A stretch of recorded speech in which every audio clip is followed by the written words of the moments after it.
Hey everybody, how's it going? It is Matt and it is Wild Wednesday. Yes, folks, it is already Happy Hump Day. First and foremost, before I get on to anything, I do hope each and every one of you are having a great morning, evening, dawn, day, or dusk. All that lovely stuff because life really is too short as is. Please do like, share, and subscribe. I love seeing you every Monday through Friday, permitting my schedule. Sometimes I get a little too busy.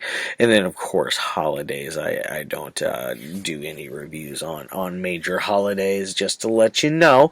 And then also do me a favor and look in the description box for more information on the daily film, such as your brief synopsis, your starring cast, director, runtime of the cut I'm watching, along with an MPAA rating if there is one that exists, some trivia, and then of course a link for either a trailer and or a scene from the movie. No, I don't do and or. It's either or. I don't do two links in there for a scene and a trailer, but there is definitely a link for one of those in the description box, and usually 8 times out of 10 it is a link for a trailer. Once out of 10 is probably a scene, and then more like 1.5 is a scene, and then 0.05 is nothing at all. It's pretty darn rare. I think it's only happened like 3 times, 4 times, something like that. It's pretty rare out of everything that I've reviewed over the last few years. But anyways, let's get on to the movie of the day now that we got all that out of the way. This one came out back in 1976, so we're, 44 years old already? Holy crap. And it definitely does look like it's a 70s film. It has aged tremendously, I will say. It is not a very, long-lasting connection to society type film. It's definitely one that hasn't aged very gracefully, and it really shows, especially with some of the effects. But overall, it is not a bad movie. It is really bizarre and strange and just out there, just weird. But before I get on to any of that, this is the Carraro video release, Matt. This is not a Kino release. This is Carraro video, straight out of Italy, I believe, is where they are located. But it's a pretty decent release. The transfers, it's alright for the foremost. It could be better, could be way worse.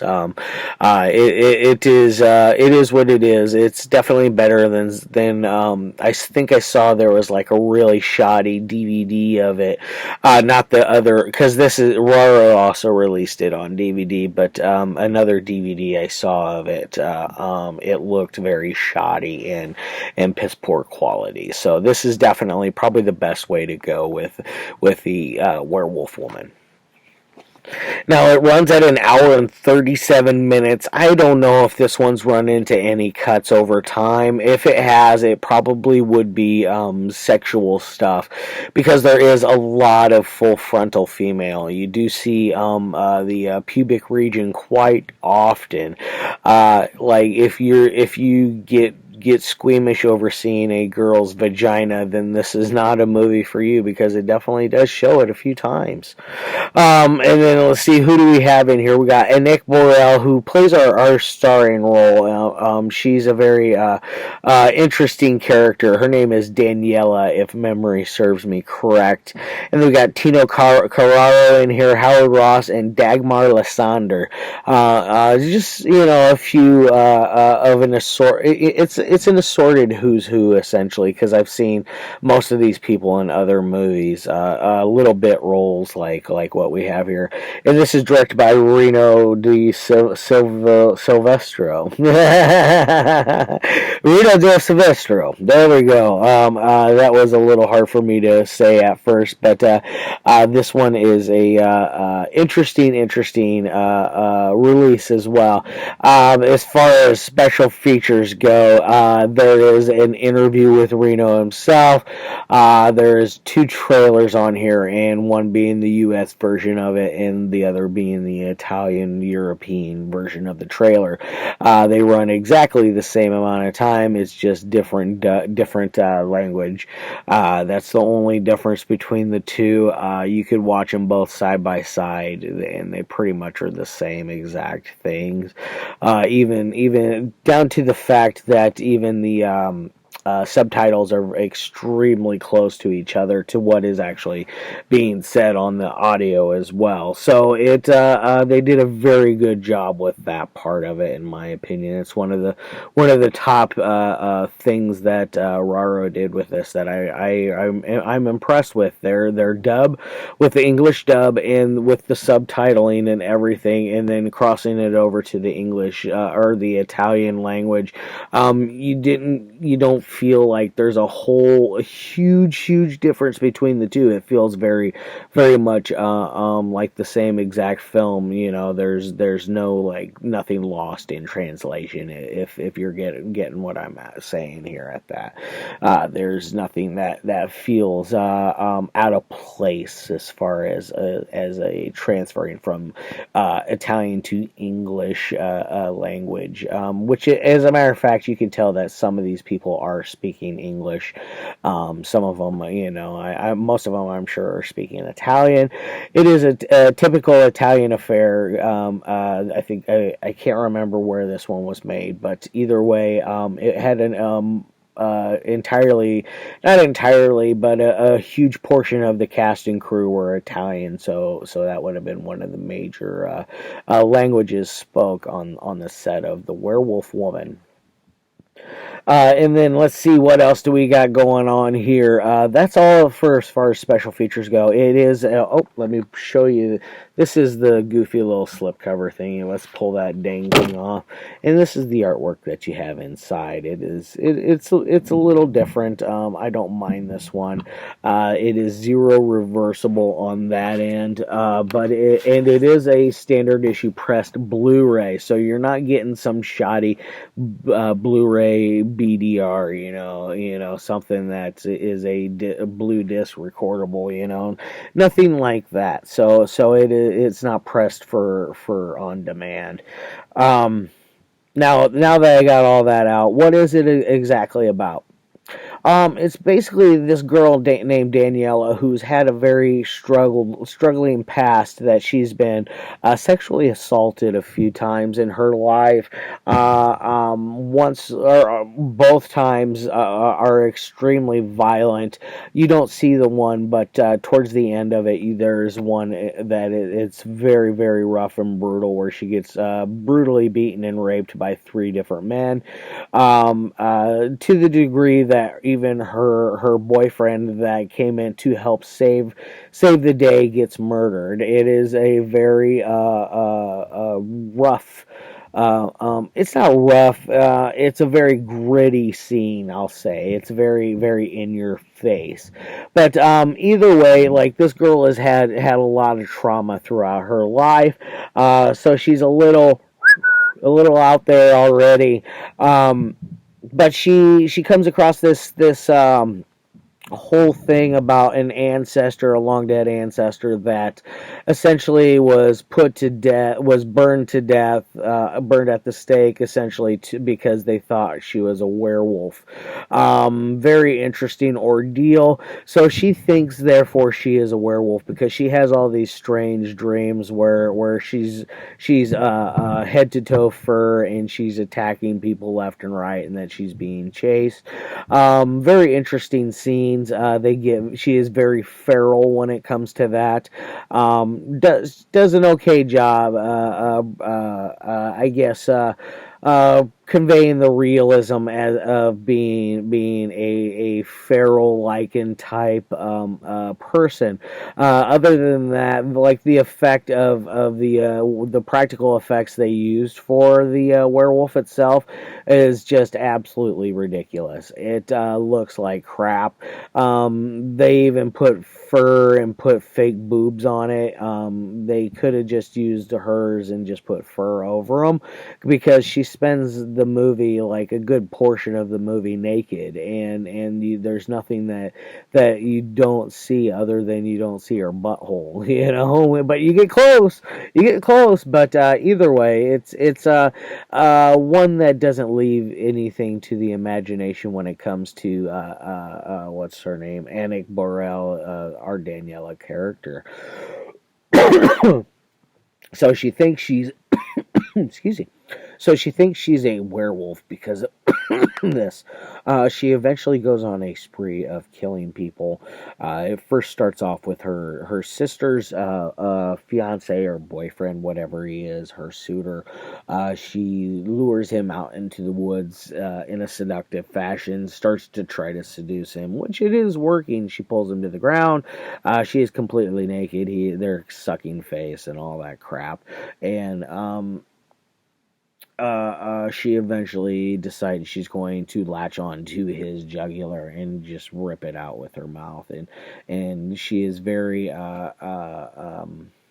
or no, she did bite him, but she dumps him over the ravine to make it look like it was an accident because there was these watchdogs out there that didn't. Her excuse was, oh, they didn't see him, realize it was him, and they chased him off to the ravine, and he fell and died. One of those ordeals. Kind of a stupid excuse, in my opinion. That's one thing about this movie. It gets rather stupid in places. Like there's parts of it that are so unreal that somebody would either A, think that, or B, do that. It's just irrational. It's an irrational movie, and it really is bizarre. But she goes on throughout this movie thinking that she's a werewolf. She goes catatonic. Essentially, they put her in a mental asylum where she's like going full on like Reagan from Exorcist. She's calling people horrible names, calling them whores and bitches, and spitting at them, and just like being a real evil type, not evil, but a real bad person, somebody that you have no like you don't really care what happens to her because she's just not a pleasant person in this movie. And this face right here, by the way, this is the face that she makes throughout most of the movie. This blank stare off into oblivion type look.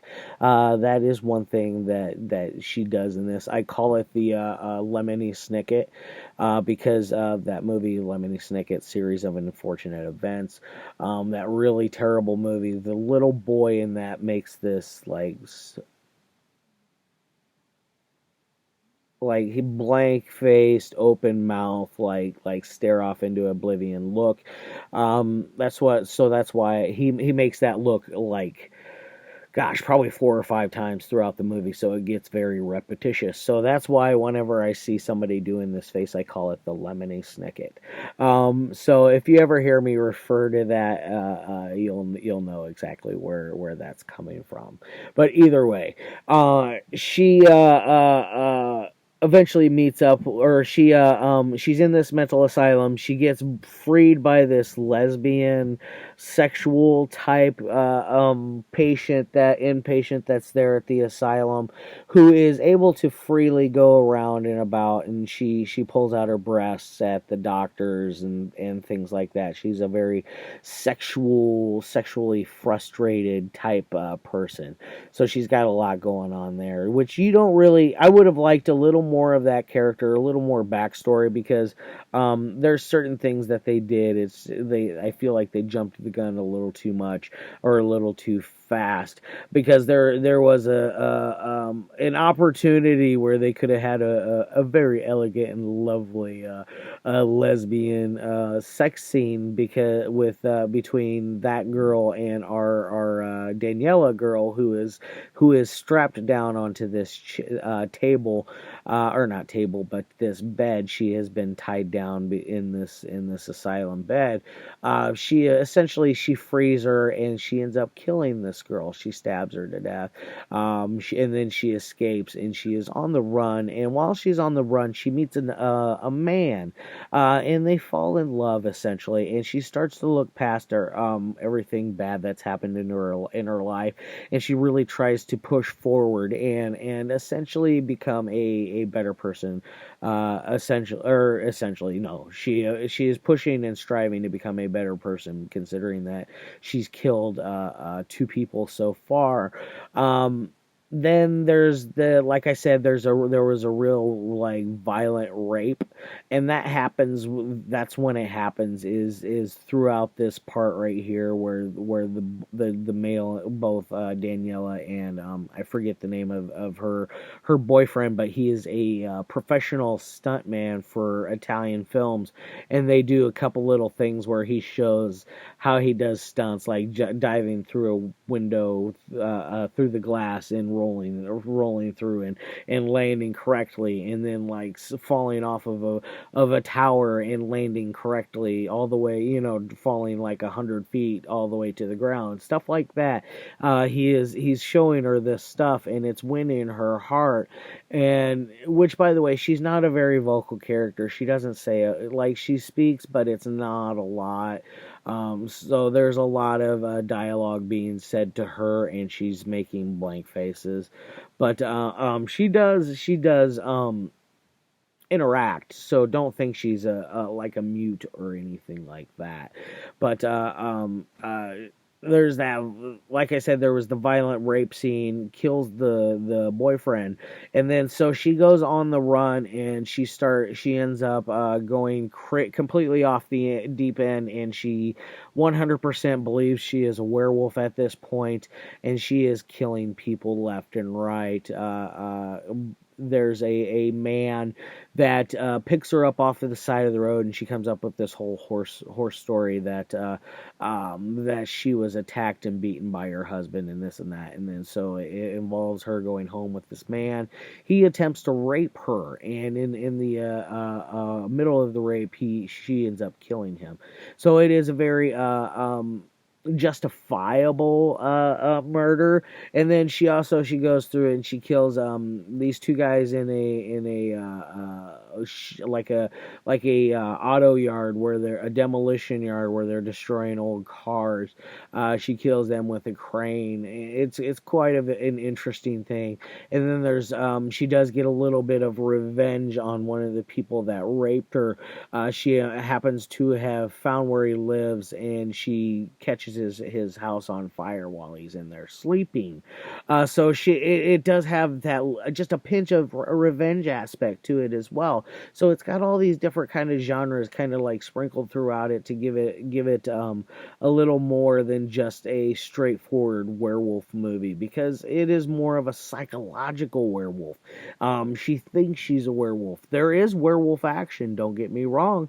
There is that in here, and it's fun for what it is. Now, as far as any kind of ratings would go on this thing, is on a technical side, I would say this is probably a 2 out of 5. It could be much better. The story is a little wonky. I watched it in both English and Italian, and in both languages, it does get a little wonky in places. Like, it doesn't make sense. It gets a little convoluted. Things happen that you're like, now wait a tick, stuff like that. It tries to be clever, but it's really not. It's a very B. I would say this is a C flick. This is bottom tier werewolf. This is not one that I recommend to all my viewers.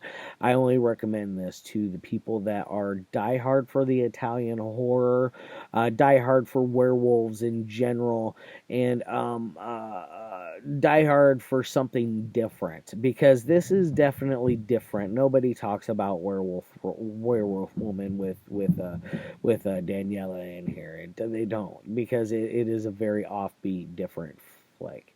As far as an entertainment side goes, it's probably a 3 out of 5. It's a middle of the road this is like a 4 or 5 out of 5, 4 or a 5 out of 10 kind of movie. It's a middle of the road, a little bit below middle of the road, like right around in that. It could have been much better. From the trailer looks like it's going to be this full on like werewolf schlock fest. Instead, you're left with more of a psychological snooze fest.